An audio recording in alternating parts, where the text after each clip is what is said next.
wa 2025 tarehe 28-29 kwa upande wa Zanzibar ulivyotamatika.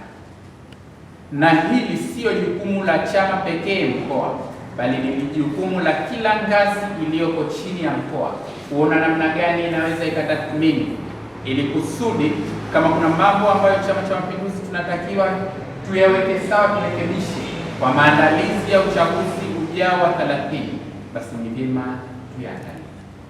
Lakini haitoi fursa ya kuendeleza yale makundi ambayo tulishayazuia na kukadisha katika kipindi baada ya uchaguzi mkuu wa tarehe 29.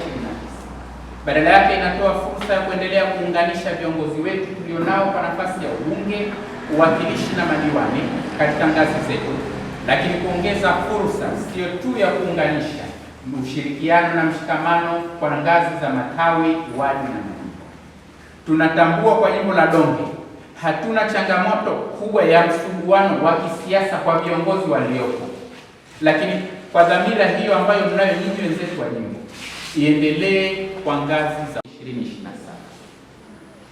Ndugu wana CCM, niendelee kuwaomba sasa tutekeleze wajibu wetu kwa mujibu wa majukumu yetu ya kikatiba tulionayo, au kwa jumuiya ya majukumu yetu ya kikanuni tulionayo kwa mujibu wa ngazi tulizonazo.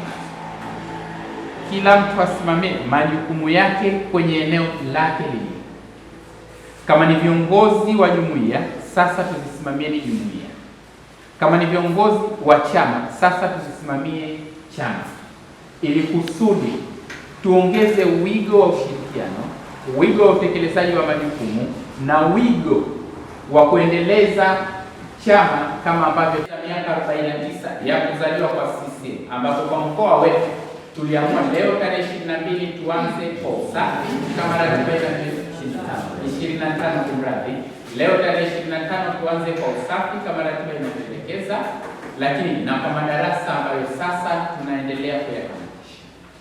Ratiba hii ni ratiba mwendelezo ambayo ina lengo la kuendelea kuzindua na kuweka mawe ya msingi kwa utaratibu ambao tutaendelea kuleta majimboni kadri siku zinavyoendelea.